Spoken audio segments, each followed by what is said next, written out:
trayendo ahora los domingos, el mes de octubre, porque estamos, hermanos, recordando el mes de la Reforma Protestante. Amén. Y el tema que estamos llevando a cabo, la serie de mensajes, es la Biblia y mi vida cristiana. La Biblia y mi vida cristiana, algo muy personal, la Biblia y mi vida cristiana. ¿Y qué es lo que estamos tratando de hacer, hermano? El propósito de esta serie de mensajes es que usted y yo podamos amar más las Escrituras. Amén. Podamos amar la palabra de Dios. ¿Y cómo yo amo la palabra de Dios? Pues estudiándola, leyéndola, aprendiendo de ella, meditando en ella, memorizándola, ¿verdad?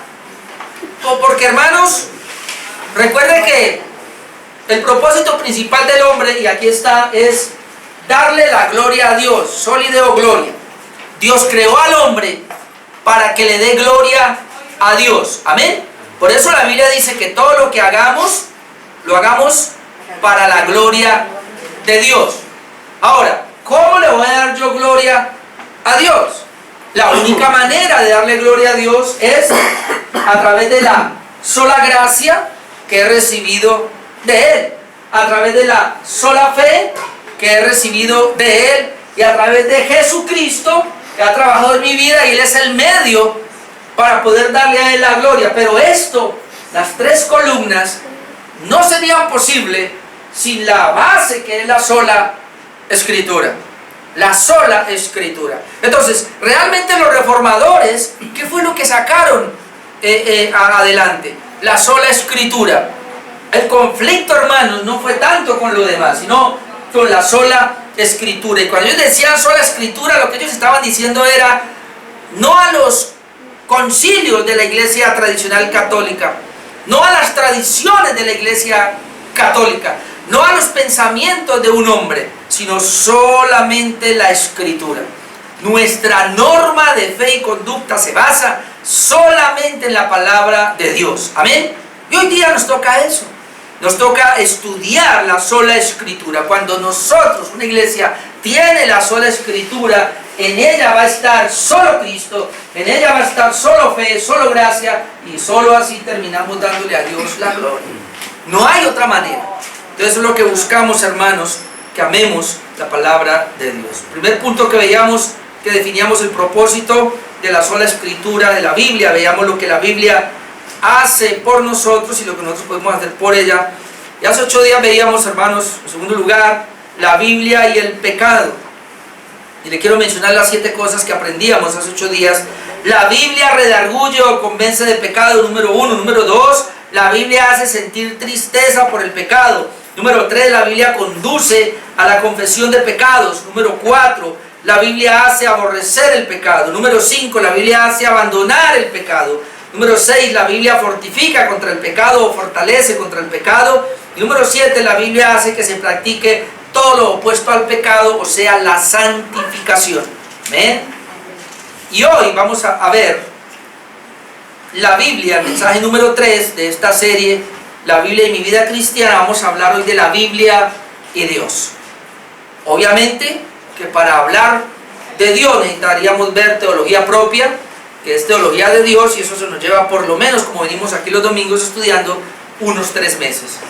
Así que yo hoy, en 45 minutos, voy a tratar de hablar acerca de la Biblia y Dios, tocando solamente 4 aspectos esta mañana de esa parte. Lo primero que quiero que miremos a manera de introducción es que, hermanos, Dios no nos comunicó en la Biblia conceptos, o Dios no nos comunicó ideas. Él mismo dio palabras. Y vamos a ir a 2 de Pedro 1:21, que es muy importante.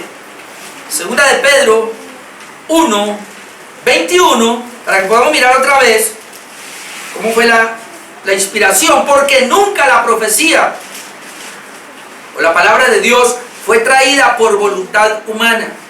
Escuche acá, sino que los santos hombres de Dios hablaron, siendo inspirados por el Espíritu Santo. Los santos hombres de Dios hablaron. O sea, la palabra que tienes ahí en la mano fue hablada por santos hombres de Dios. Pero ellos no transmitieron conceptos. Ellos no transmitieron ideas. Me explico. No fue que Dios, como nos pasa a nosotros, a usted de pronto o a mí nos dan una charla, escuche, nos dan una enseñanza, un ejemplo, este mensaje de hoy. Usted está por 45 minutos, 50 minutos ahí sentado, escucha este mensaje y luego usted va a su casa y usted da un concepto, da ideas de lo que escuchó acá. Eso no fue lo que hicieron los hombres de Dios al tener esta palabra, sino que dice que nunca la profecía fue traída por voluntad de ellos. O sea, no fue algo que nació de sus pensamientos, no fueron conceptos o ideas que ellos tuvieron, ni tampoco Dios dio conceptos y dio ideas, sino que dice que los santos hombres de Dios hablaron. ¿De qué manera? Siendo inspirados por el Espíritu Santo. Ellos lo que hablaban era inspiración del Espíritu Santo. Por eso, en términos teológicos, nosotros creemos en la inspiración de la palabra de Dios, en la inspiración verbal y plenaria.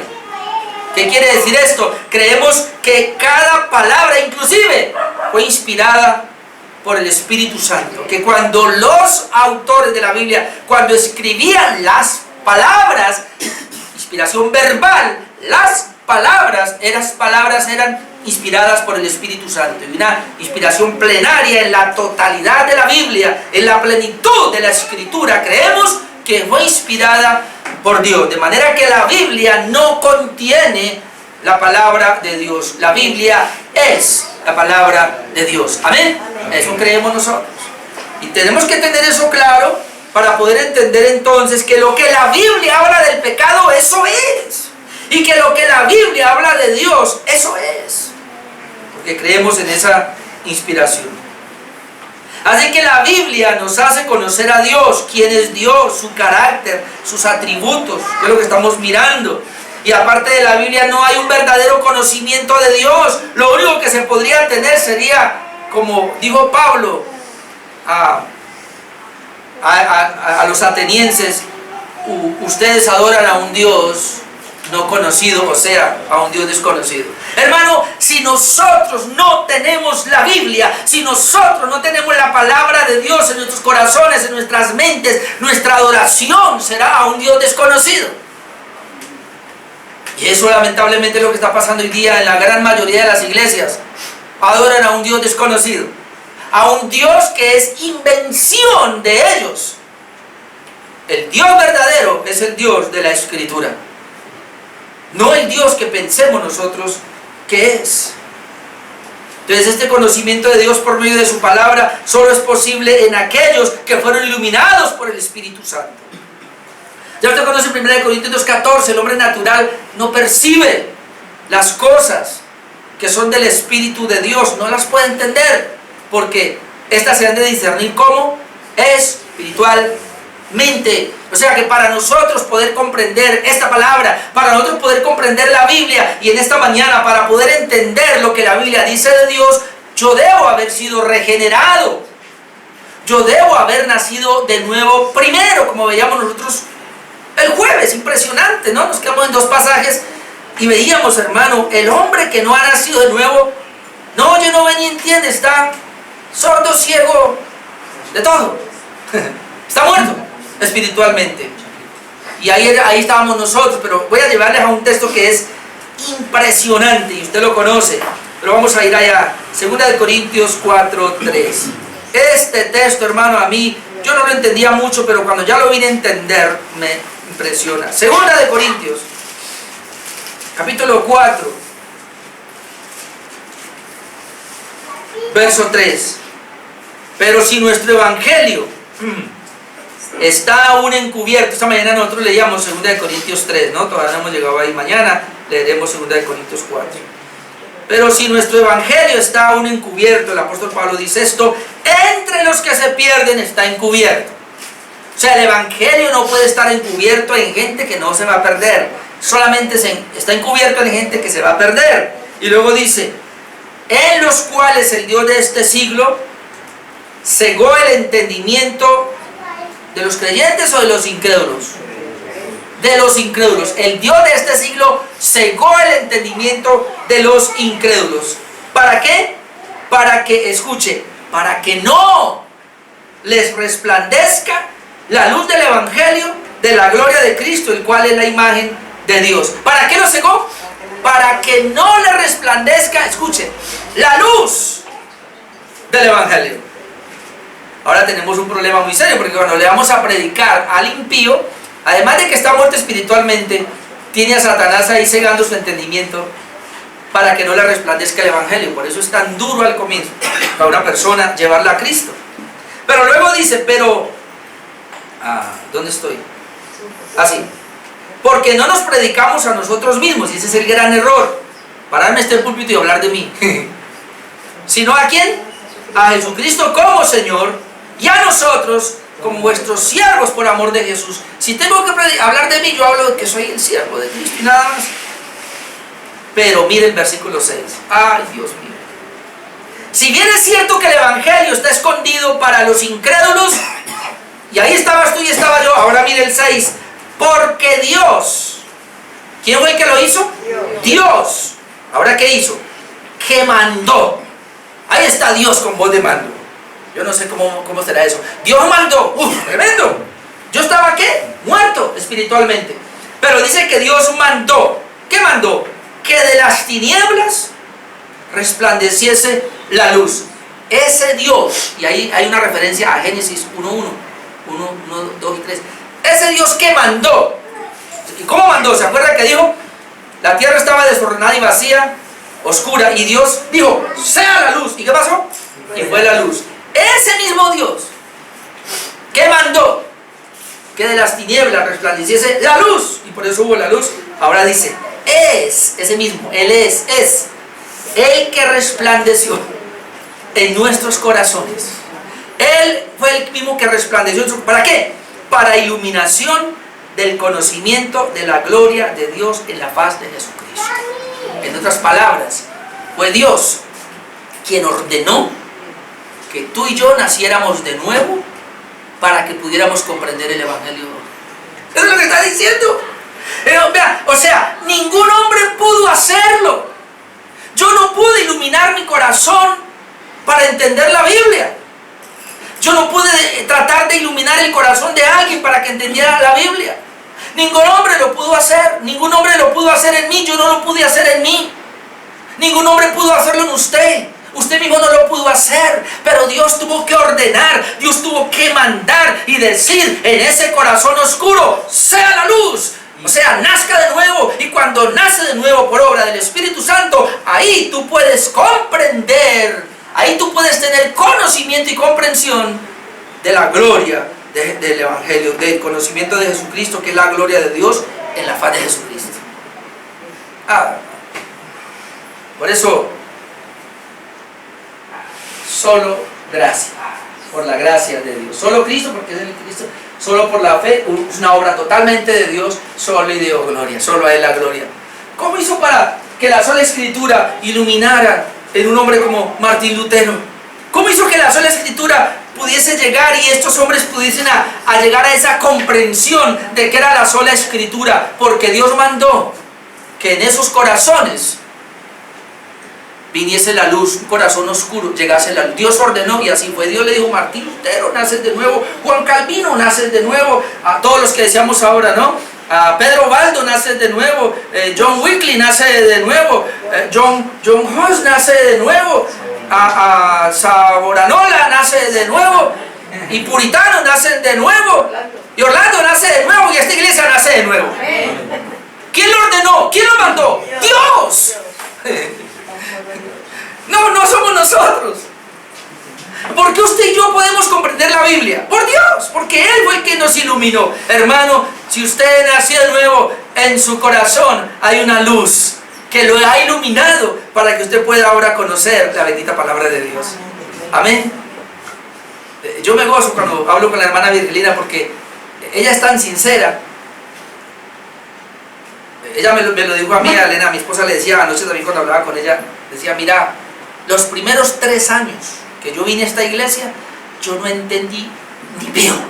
Yo me sentaba ahí y así como llegaba, salía. Hasta me dormía, me dijo. 3 años. Hasta 4, le decía a mi esposa anoche. Digo, pero los últimos 3 años, algo pasó. Y ahorita, yo cada vez entiendo la Biblia. Ella nos dice, mire, estoy leyendo aquí, y ella llega primero que todos ustedes y comienza a hacerme preguntas de lo que ella está leyendo en la Biblia.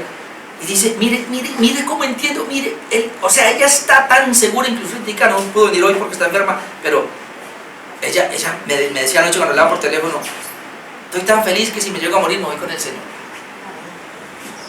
Yo le decía a mi esposa, o sea, 3 años ahí, claro, pero cuando Dios mandó en tu corazón oscuro haya luz, y hubo luz, comenzó a entender. No vaya a ser que haya otro así aquí, ¿no? Que lleve tantos años, ¿no? Señor, manda que haya luz en ese corazón. Porque es que si no hay iluminación, si no hay regeneración en el corazón, no hay entendimiento de la Escritura. Y si no hay entendimiento de la Escritura, no hay ganas de leerla, no hay ganas de oírla. Y por eso todos los mensajes que le mando al WhatsApp, usted los pasa por alto y no ni siquiera los oye. No saca tiempo para oírlos porque para usted es más importante su familia, o es más importante la novela, o es más importante el partido, o es más importante el trabajo, o es más importante todo eso otro. Que lo que el pastor manda en el WhatsApp, mensajes a veces de 11 minutos como el que le mandé por WhatsApp.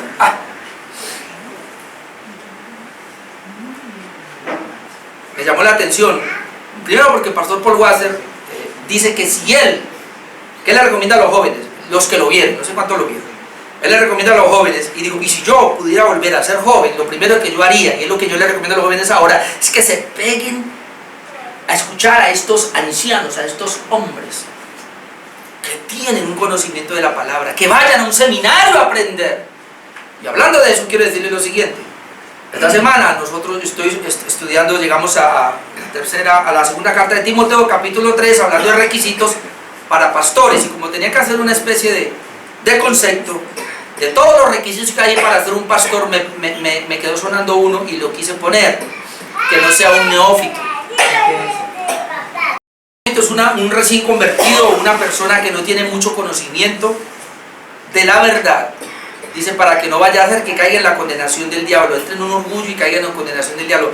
Pero yo decía, un requisito que se debe tener en cuenta hoy día antes de ser pastor es que esa persona no sea un neófito, sea una persona que no conoce mucho la palabra de Dios. Porque hoy día, lamentablemente, en los púlpitos de todo el mundo hay neófitos. Y esos neófitos son los que enseñan doctrina de demonios, enseñan doctrinas erradas, hacen errar al pueblo de Dios. ¿Por qué? Porque ellos tienen un conocimiento claro de la palabra de Dios. Así que, ¿qué es lo que tiene que hacer una persona? Y el pastor Paul Wasser decía esto, y los reformados, y por eso hay seminarios reformados, y hay que aprender, y uno nunca debe dejar de aprender para no ser un neófito, para conocer muy bien las Escrituras antes de enseñarlas.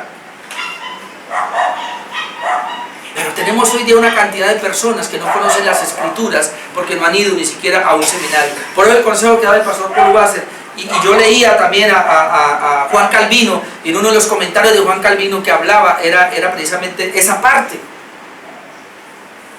Cuando un joven ve que es llamado, siente el llamado de Dios para ser presbítero, para ser pastor, lo primero que debe hacer ese joven es correr a una escuela, a un instituto teológico, a un seminario teológico, a prepararse. Pero ¿qué hacen hoy día?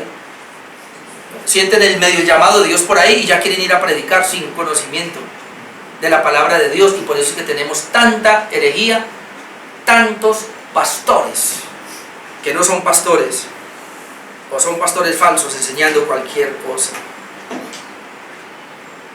Esa apenas es la introducción de la Biblia y Dios. Hay 4 cosas, se las menciono, tengo muchos pasajes, pues no importa que no vayamos a ellos. Allá vamos a ir a algunos. La Biblia y Dios. ¿Por qué es tan importante estudiar las Escrituras? Veamos 8 días. Es tan importante estudiar las Escrituras porque a través de ellas me doy cuenta cuán pecador soy. Y puedo llegar a aborrecer el pecado, y puedo llegar a apartarme del pecado, y puedo ser prevenido para no caer en pecado. Todo eso lo veíamos.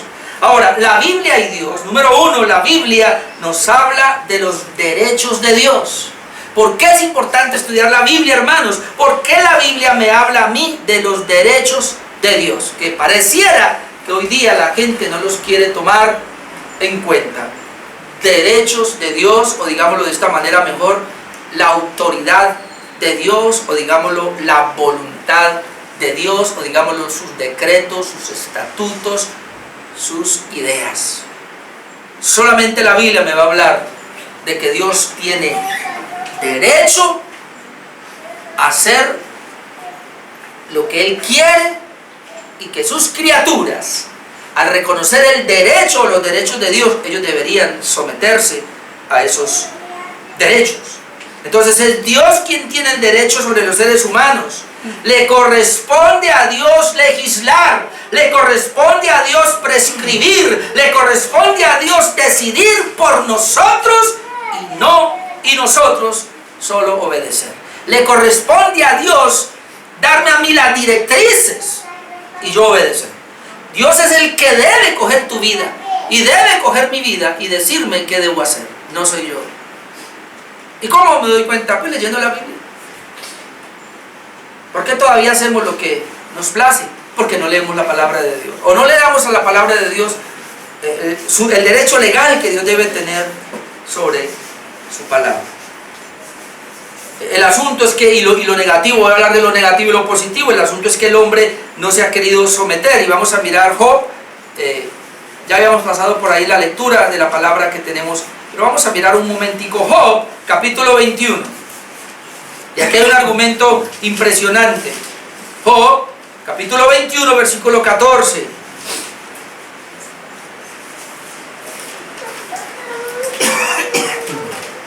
Y está hablando de los impíos.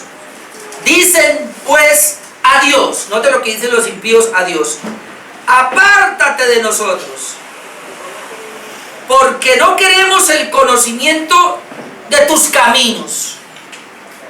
¿Quién es el Todopoderoso para que le sirvamos? ¿Y de qué nos aprovechará que oremos a Él? Hermano, aunque la gente no lo dice con su boca, pero su conducta, eso es lo que está diciendo. Lo que la gente hoy día está diciendo: ay, Padre Santo.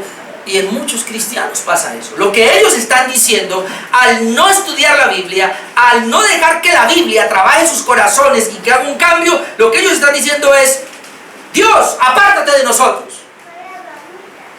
Hermano, es ridículo pretender que Dios es solo el domingo, cuando voy al culto, cuando Dios es Dios de todos los días, de todas las horas, de todos los minutos y todos los segundos en mi vida, donde quiera que yo vaya. Dios es Dios en mi trabajo, en mi estudio, en mi casa, en mi hogar, en mi relación sexual. Ahí Dios es. Cuando corrijo a mis hijos, cuando estoy comiendo, cuando estoy disfrutando, ahí es Dios. A algunos de ustedes les gusta ir al estadio, pues cuando va al estadio, ahí es Dios. Pero muchos de nosotros pareciera que no. Y entonces, con nuestras actitudes, lo que estamos haciendo es diciéndole: Señor, apártate de nosotros, tú allá y yo acá, porque no queremos el conocimiento de tus caminos. Cuando una persona no quiere leer la Biblia, no quiere el conocimiento de Dios, no quiere el conocimiento de sus caminos. Y entonces la pregunta es, y ellos van a decir: ¿quién es el Todopoderoso para que le sirvamos? ¿Quién es Él para yo servirle? ¿Supiera quién es? Oh, ¿y de qué nos aprovechará que oremos a Él? ¿Cómo? ¿No será que a veces, hermano, cuando no oramos, eso es lo que decimos? ¿De qué me aprovecha que le ore a Dios? Pues, da lo mismo, entonces no oro. Anote Efesios 4, 17 al 18, después usted lo lee, pero quiero ir a la parte positiva. El hombre regenerado aprendió esto, y entonces él ya no vive para sí. Número 1, la Biblia nos habla de los derechos de Dios. Dios tiene derecho. Él es el que controla, Él es el que decide, Él es el que manda, Él es el que ordena. Yo solamente soy el que obedezco. Entonces, las personas regeneradas pueden decir, como dice 2 Corintios 5:15. 2 Corintios 5:15. Este también llegamos mañana ahí, mañana también lo vamos a estudiar. Bueno, los que estamos haciendo la lectura de la Biblia. 2 Corintios 5:15 dice: y por todos murió, para que los que viven ya no vivan para sí, sino para aquel que murió y resucitó por ellos. Ahora, note esa escritura. ¿De qué estamos hablando en punto número 1? La Biblia nos habla de los derechos de Dios. Dios tiene un derecho sobre nosotros. ¿Cuántos son hijos de Dios? ¿Cuántos son regenerados? Dios tiene un derecho sobre usted. Y entonces cuando entendemos el derecho que Dios tiene sobre mí, entonces yo puedo decir con el apóstol Pablo, dice, y por todos murió. Cristo murió por todos. ¿Para qué? Para que los que viven, escuche, yo aquí lo subrayé, ya no vivan para sí. Ya no vivan para sí. Entonces, ¿para quién? Sino para aquel que murió y resucitó por ellos. Miren, hermano, ¿para quién vive usted? Ah, yo vivo para mi esposa, para complacerla. No, yo vivo para mis hijos, para llevarles el alimento a mis hijos. ¿Para quién vive usted? Yo vivo para el patrón porque le trabajo todo el tiempo. ¿Para quién vive usted? Yo vivo para disfrutar la vida, por eso me voy a vacaciones, me voy a comer bien, a viajar, yo vivo para... ¿Es verdad? ¿Y Dios? Otra vez. Y por todos murió. Ah, sí, Señor, tú moriste por mí. ¿Ah? Sí, murió por ti. Entonces, ¿para qué murió por ti? Para que los que viven ya no vivan para sí. Esto no le suena a lo mismo que Jesús dijo: si alguno quiere venir en pos de mí, ¿qué cosa? Niéguese. Niéguese a sí mismo. Niéguese a sí mismo. ¿Y para qué murió? Para que los que viven ya no vivan para sí, sino para aquel que murió y resucitó por él. En otras palabras, por eso Pablo podía decir: para mí el vivir es Cristo. Y entonces él dice: y si me quedo en la carne, vivo para él. Y si me muero, pues voy a vivir para él. Sea vivo, sea muerto, yo vivo para Cristo. Y eso es lo que debe hacer un cristiano. Y es lo que debe hacer un creyente cuando reconoce que realmente Dios tiene toda la supremacía, Dios tiene toda la autoridad, Él tiene todo el derecho sobre mi vida. Entonces tengo que negar mi vida para que Él sea el que viva en mí. Número 2, la Biblia nos habla de nuestro temor hacia Dios. ¿Cómo yo voy a saber que debo tener temor por Dios? Y recuerden que la Biblia, cuando habla de temor, por lo menos hemos dicho que hay dos clases de temor. Un temor es tenerle miedo, y otro temor a Dios es respetarlo, tenerle reverencia. Quiero reverenciar a Dios, por lo cual procuro serle agradable, porque lo respeto a Él. Pero también debo tenerle miedo a su ira. Y obviamente que aquí no es miedo a la condenación, porque el injusto ya no tiene ninguna condenación. Pero sí tengo que tenerle miedo a Dios de que si cometo un pecado, Él puede venir y disciplinarme. Y debo tener temor en esos dos sentidos. Ay, cuenta un hijo debe aprender a tenerle temor a su papá, temor de reverencia, lo ama, temor de que lo respeta, ¿verdad? Pero en otro sentido también debe tenerle miedo. Cuando tiene la varita en la mano, debe tenerle miedo. Y a la mamá también, debe tenerle miedo cuando tiene la varita en la mano. Ay, me acuerdo de las gemelas, cuando la mamá cogía la varita en la mano, le tenían miedo. Temor. Y lo mismo ocurre con Dios. Entonces, ¿cómo yo adquiero ese temor? De Dios. Leyendo la Biblia, estudiando la Biblia. La Biblia, hermanos, me va a indicar el temor que debo tener hacia Dios. O sea, Dios es tan grande que deberíamos temer a su majestad. Vamos a mirar el Salmo 33.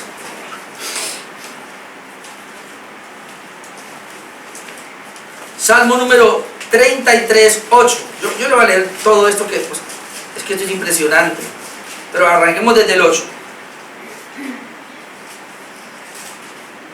Dice: tema a Jehová toda la tierra. Teman delante de Él todos los habitantes del mundo. Y aquí está la razón. Porque Él dijo y fue hecho. Él mandó y existió. O sea, esa es la razón. Ahora, Jehová hace nulo el consejo de las naciones. Frustra las maquinaciones de los pueblos. El consejo de Jehová permanecerá para siempre, o sea, su palabra. Los pensamientos de su corazón por todas las generaciones. Bienaventurada la nación cuyo Dios es Jehová, el pueblo que Él escogió como heredad para sí. Desde los cielos miró Jehová y vio a todos los hijos de los hombres. Desde el lugar de su morada miró sobre todos los moradores de la tierra. Dios está mirando. Él formó el corazón de todos ellos atento está a todas sus obras.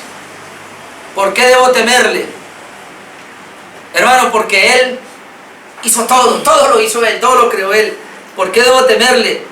Porque las naciones, los reyes, las personas, su pueblo, su iglesia está sujeto a Él. Y Él lo que ha ordenado, eso es, su palabra permanece para siempre, su consejo permanece para siempre. Él no va a permitir que violemos sus consejos. Por eso, hermano, aquí no hay tal como me decía alguien acá tiempo atrás, no sé si todavía sigue con el mismo concepto, pero alguien de aquí que viene acá me decía así, y es que ¿acaso yo no puedo pues obedecer unos mandamientos y violar otros? Yo no creo que eso sea malo. Si usted tiene ese pensamiento, hermano, usted no conoce a Dios. Usted ni yo estamos en la capacidad, ni se nos ha dado esa prerrogativa de decidir qué obedecer y qué no. La palabra de Dios es perfecta, permanece para siempre y todos sus mandamientos hay que obedecerlos.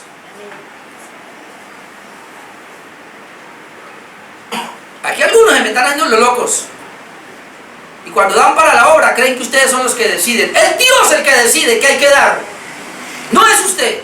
No, la Biblia dice que cada uno dé como propuso su corazón. No, hermano, usted no conoce entonces a Dios. El corazón del hombre es malo. El que decide que hay que dar para la obra y ya decidió es Dios.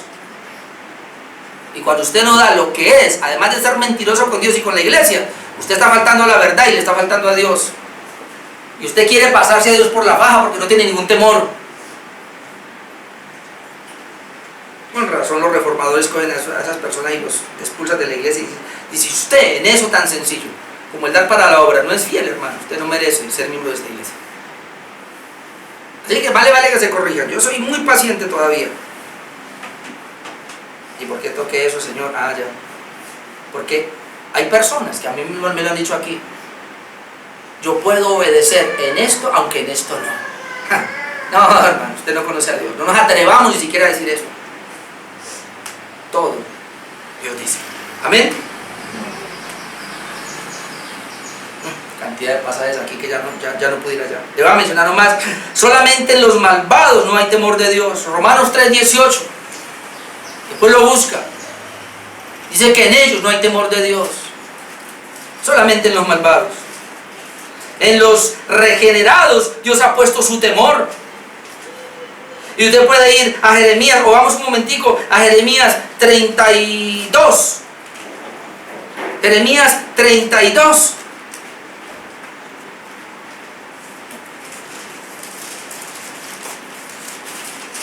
Jeremías 32, 39 y 40, leámoslo.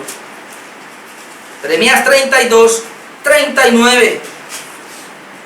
Y dice aquí el Señor, y les daré un corazón y un camino. O sea, está hablando de la regeneración. ¿Para qué? Para que me teman perpetuamente. Hermano, algo que necesitamos aprender es a temer a Dios, y lo sabemos a través de la Escritura. Para que me teman perpetuamente, para que tengan bien ellos y sus hijos después de ellos, y haré con ellos pacto eterno, que no me volveré atrás de hacerles bien, y pondré mi temor, escuche, y pondré mi temor en el corazón de ellos. ¿Para qué? Para que no se aparten de mí. ¿Qué es lo que impide? ¿Qué es lo que va a impedir que yo me aparte de Dios? El temor de Dios. El temor de Dios. Y ese temor Dios lo puso ¿dónde? En el corazón del regenerado. O sea, un regenerado no se va a apartar. No se puede apartar. Y si se llegase a apartar momentáneamente, como le pasó a Pedro, él va a volver. Porque el temor de Dios que está en ese corazón no le va a dejar lejos. Va a volver. Pero en cambio una persona que no es regenerada se va a ir. Después usted lee Isaías 66:2 y Isaías 66:5, donde dice que el Señor está con los que temen a su palabra. Y yo no sé usted qué entiende por temer a la palabra, pero temer a la palabra de Dios es primero conocer la palabra de Dios, conocer sus mandamientos, y temer a la palabra es, ay Señor, yo estoy fallando, Dios, ayúdame a obedecer. Tiemblan mis piernas cuando no lo estoy obedeciendo. Entonces el temor a Dios lleva también a apartarnos del mal. Le voy a dejar los textos porque ya no alcanzo a ir allá. Proverbios 8:13. Apartaros del mal, el temor me lleva a apartarme del mal. Proverbios 16:6. Proverbios 15:3 y el Salmo 86:11. Entonces, la Biblia y Dios. Número uno, la Biblia nos habla de los derechos de Dios. La Biblia nos habla de nuestro temor hacia Dios. Número 3, la Biblia nos hace reverenciar los mandamientos de Dios. Ahí no me voy a demorar mucho porque ya hablé mucho de eso.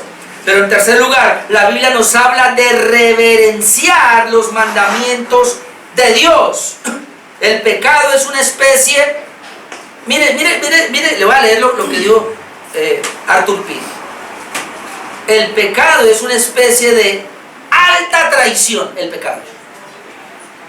pecado es una anarquía espiritual. ¿Sabe qué es anarquía, no? Cuando alguien se gobierna a sí mismo. Nadie me gobierna allá, yo mismo me gobierno. Ese es el pecado, una anarquía espiritual. El pecado es repudiar el dominio de Dios. Mire, nos lleva al primer punto. El pecado es repudiar el dominio de Dios. Dios no tiene dominio sobre mí. Y él sigue diciendo, el pecado es poner aparte la autoridad de Dios. O sea, esa es la autoridad de Dios, pero ¿cuándo peco yo? No me importa su autoridad, la pongo aparte. Y luego dice, el pecado es rebelión contra la voluntad de Dios.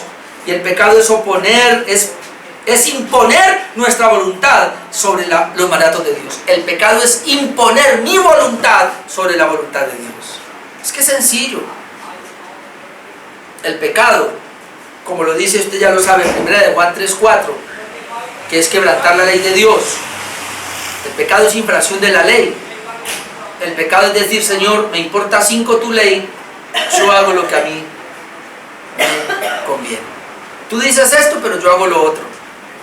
Tú dices así, pero yo hago así. Eso es pecado. Eso es tener en poco la palabra de Dios. Eso es no tener temor de Dios. Eso es no tener temor a los mandamientos de Dios, que es lo que en tercer lugar, la Biblia me lleva a reverenciar los mandamientos de Dios. Pero hay un punto acá impresionante que no lo quiero dejar escapar. Estamos en Jeremías, busquemos Ezequiel 36. Hermano, esto es para regenerados. Jeremías, luego Ezequiel 36. Usted lo conoce muy bien, pero hay que volver ahí. Verso 25. La Biblia nos hace reverenciar los mandamientos de Dios. Ezequiel 36, versículo 25. Esparciré sobre vosotros agua limpia. Seréis limpiados de todas vuestras inmundicias, de todos vuestros ídolos os limpiaré. Eso es perdón de pecados.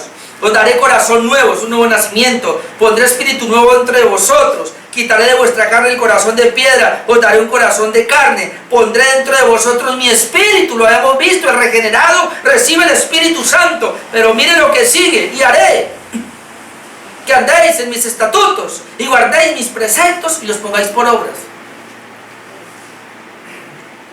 Un impío no puede obedecer la palabra de Dios porque está oscuro, está muerto, ya lo dijimos. Pero un regenerado, miren lo que dice el regenerado. El Señor lo cambió, le dio un corazón nuevo, le dio un espíritu nuevo. Como si fuera poco, puso el Espíritu Santo dentro de él. ¿Para qué lo regeneró? ¿Y para qué le dio el Espíritu Santo? Para que guarde la palabra de Dios, para que obedezca los mandamientos. Porque la única manera en la cual Dios va a hacer que esa persona obedezca los mandamientos es con el corazón nuevo y con el Espíritu Santo dentro de él. ¿Sí es lo que hace Dios? Al comienzo, ¡ay! El Señor iluminó mi corazón, ¡gloria a Dios! ¿Ah, sí lo iluminó? Todos me dijeron, y yo veía contento porque el Señor resplandeció en nuestros corazones y nos iluminó. Y todos contentos. Ah, bueno, ¿está contento? Entonces Él va a hacer, por esa iluminación del corazón, Él va a hacer que tú guardes los mandamientos de Dios. Me leía un libro, no voy a decir el nombre del pastor mejor para entrar en el problema, pero me leía un libro de alguien que hablaba mucho de la gracia. Y ese libro me dejó un sinsabor, porque lo vi como una persona, obviamente en su concepto está claro en cuanto a la gracia de Dios, pero terminé con un sinsabor que yo dije, no, esto es peligroso, porque al final, para mí, termina siendo un antinomiano, que ese es el peligro que hoy se está levantando en muchas iglesias, y está saliendo de muchos que dicen ser Algunos que dicen ser reformados o que dicen conocer la gracia de Dios, que es el peligro. Le decía a mi esposa, es un peligro, amado hermano, es que hay una línea muy delgadita entre ser legalista y ser antinomiano. Yo no sé los conceptos acá porque lo he dicho muchas veces. El legalista pone énfasis en la ley. En la ley, obviamente, como una obra para su salvación. Guardar la ley para su salvación. No, nosotros no podemos. Porque si yo hago énfasis en guardar los mandamientos, hay para salvación, entonces ser legalista. Pero entonces, por no ser legalista, ahora me puedo volver antinomiano. ¿Y qué es antinomiano? Es esto: Jesús en la cruz cumplió toda la ley. La ley ya no es dada para el justo, la ley es del antiguo pacto, ahora estoy en la gracia, la ley no tiene nada que ver conmigo, por eso los mandamientos de Dios ya no son para mí. Y ese pastor eso es lo que decía, los mandamientos de Dios ya no son para el pueblo de Dios. Y si los mandamientos de Dios ya no son para el pueblo de Dios, estos 10 mandamientos, ¿dónde quedamos? Podemos llegar a un libertinaje, o lo que se llama mejor, un antinomianismo. Antinomianismo es antiley, no ley. Y si yo estoy sin ley, Pablo mismo dijo, yo no estoy sin ley de Cristo. Y si yo estoy sin esos 10 mandamientos que van a llevar a mi vida ética, que es la ética de Dios, ahí está la ética de Dios, que tiene que terminar en una moral, pero esa es la ética de Dios. Y si yo no cojo esa ética de Dios para mi vida, ¿cómo me conduzco? Si yo los puedo violar entonces y no hay problema. ¿Y dónde queda la santidad? Yo estoy que le escribo y en algún momento me da la oportunidad, le voy a hablar a ese pastor y le voy a decir, ojo, porque usted está hablando de la justificación muy bien, pero ¿dónde está la santificación? Ojo, que usted por atacar el legalismo, usted puede llegar a ser un antinomiano. Hay que tener un cuidado ahí, hermano. Cuando yo hablo del cumplimiento de la ley acá, estoy hablando a gente regenerada. No estoy hablando de que guardar los mandamientos te van a salvar, pero como terminábamos ahora el estudio, pero el guardar los mandamientos y el obedecerlos te van a santificar, te va a hacer tener temor por Dios y va a hacer que tú vivas de una manera tan santa que ¿sabe qué va a pasar? Son las obras que Dios va a tener allá en el día del juicio y que van a ser corroboradas por Él. Pero si tú tiras por el suelo todos los mandamientos, no, yo ya soy salvo, entonces yo puedo ir como se me da la gana, entonces como ya soy salvo, puedo escoger qué mandamientos obedecer. Entonces usted tiene un problema, que no ha entendido la justificación y mucho menos la santificación. Y número 4, porque se me fue el tiempo y ya no alcanzo a mirar los otros. En ese punto número 3 quería decirles que guardar los mandamientos de Dios es una delicia. Le dejo el texto, Salmo 119, 97, 104. Pablo habla de guardar tu palabra. Pablo no, el salmista, el guardar tu palabra es una delicia.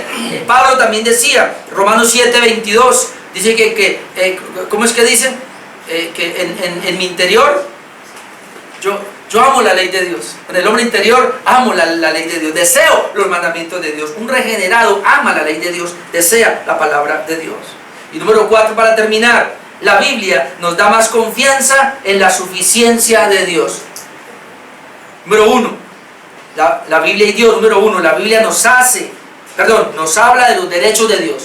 Dios tiene toda la supremacía, Él es autónomo. La Biblia nos habla de nuestro temor hacia Dios. Debo tener temor a Dios. La Biblia nos hace reverenciar los mandamientos de Dios, temor a Dios y temor a sus mandamientos. Y número 4, la Biblia nos da más confianza en la suficiencia de Dios. Es decir, Dios es suficiente para todo lo que yo necesito aquí en la tierra. La Biblia, cuando leo la Biblia, me da más confianza en Dios. La supremacía de Dios. Él es el todopoderoso, Él es el todo suficiente. Él está pendiente de mí. En Él encuentro los recursos de mi felicidad, de mi satisfacción. Todo está en Dios. Puedo tener tristeza por la pérdida de un ser querido, puedo tener tristeza porque me quitaron la economía, porque se me perdió la salud. ¿Y qué importa eso? Al fin y al cabo pasa a un segundo plano. Pero nada de eso me va a quitar la dicha de Dios en mi vida. ¿Y cómo yo adquiero eso? Estudiando la Biblia, estudiando las Escrituras adquiero eso. Entonces, aquello en lo que confío más que en Dios llega a ser mi Dios. Juan Calvino, ¿sabe qué decía? En el corazón del hombre es una fábrica de ídolos. Algunos no lo entendían. ¿Cómo así? Sí. En el corazón del hombre es una fábrica de ídolos. porque todo aquello que yo fabrico para lo cual yo puedo confiar más que en Dios llega a ser mi ídolo. Hay gente que confía más en su trabajo, hay gente que confía más en ese dinero que recibió, hay gente que confía más en la cuenta bancaria, hay gente que confía más en el papá o en la herencia que le va a dejar, o qué sé yo, confía en su vehículo, confía aún en él, en su salud, confían. Y hay mujeres que confían en su marido. Y si mi marido se muere, ay de mí. Y si me echan de ese trabajo, ay de mí. Y si me acaba la cuenta bancaria, ay de mí. Y si se me cae la casa, ay de mí. No. Si se muere Dios, ay de mí. Pero Dios no se va a morir. Él no se puede morir. Así que, ¿por qué voy a decir ay de mí? Dios es todo para mí. Ay, yo no sé con cuál terminar de todos estos. Voy a terminar con el último. Pero le voy a decir esto. Los impíos confían en las riquezas materiales, no en Dios. Primera de Timoteo 6, del 3 al 10, usted después lo puede buscar. Los impíos confían en las riquezas materiales y no en Dios. Primera de Timoteo 6, 3 al 10. Si hay confianza en Dios, no habrá temor alguno. Si hay confianza en Dios, no habrá temor alguno. Salmo 56, 11. Hebreos, corrobora con Hebreos 13, 5 al 6. Otro punto, para el regenerado, Dios es su deleite, no lo material. Y tenemos dos textos. Salmo 73, 25, cuando el salmista decía: ¿a quién tengo yo en los cielos sino a ti? Fuera de ti nada deseo en la tierra. O Mateo 6, 33, donde Jesús dice: mas buscad primeramente el reino de Dios y su justicia, y lo demás vendrá por añadidura. Pero quiero terminar con este: a pesar de las circunstancias negativas, nos alegramos en Dios. Amén. A pesar de las circunstancias negativas, nos alegramos en Dios. ¿Por qué? Porque Dios es la confianza, la mayor confianza, porque Él es suficiente para mí. La Biblia me habla que Dios es suficiente para mí, por eso yo puedo tener mayor confianza como la tuvo Habacuc, capítulo 3. Vamos ahí para terminar. Vamos a buscar a Habacuc, a ver dónde se encuentra por acá. Habacuc, capítulo 3.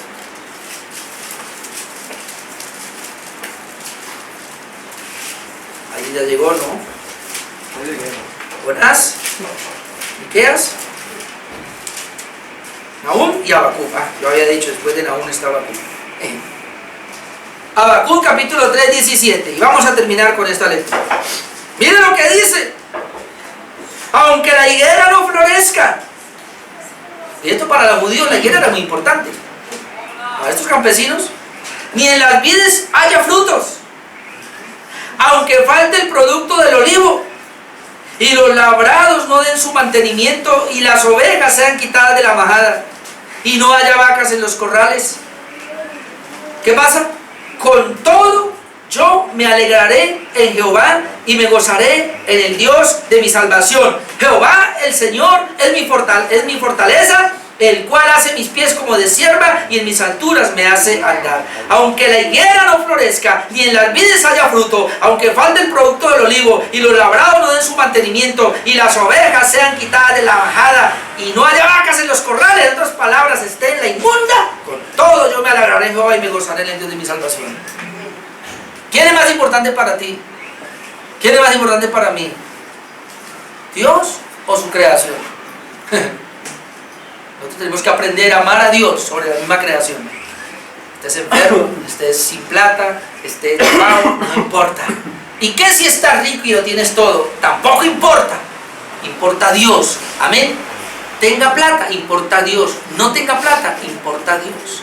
Él es por encima de la misma creación. Por eso Dios es primero. Amén. Entonces la Biblia, la Escritura nos lleva a conocer este punto. La Biblia nos da más confianza en la suficiencia de Dios. Por eso cuando un creyente conoce la Escritura, conoce a Dios, sabe quién es Dios.